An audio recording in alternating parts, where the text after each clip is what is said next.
بسم اللہ الرحمن الرحیم۔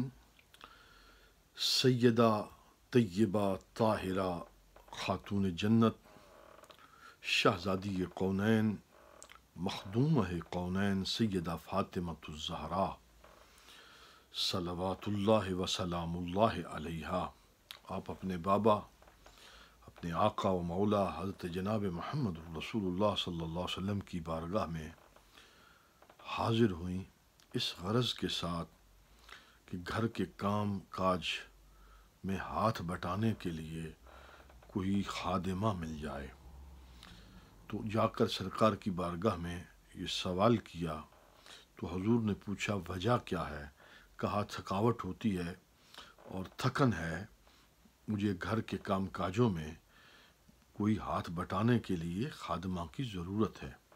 تو حضور علیہ الصلوۃ والسلام نے فرمایا خادمہ سے بھی بہتر میں تجھے عمل دیتا ہوں، اگر یہ عمل تم کرو گی تمہیں تکان نہیں ہوگی، تھکن نہیں ہوگی، گھر کے کام کاج کرنے میں تمہیں کوئی مشکل پیش نہیں آئے گی۔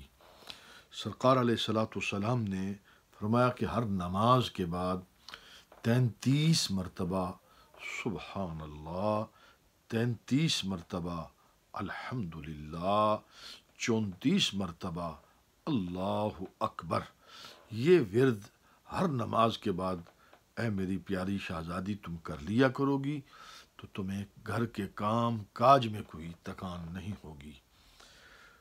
یہ وظیفہ ہم تمام مسلمان اکثر تقریباً ہر نماز کے بعد یہ وظائف ہم پڑھتے ہیں۔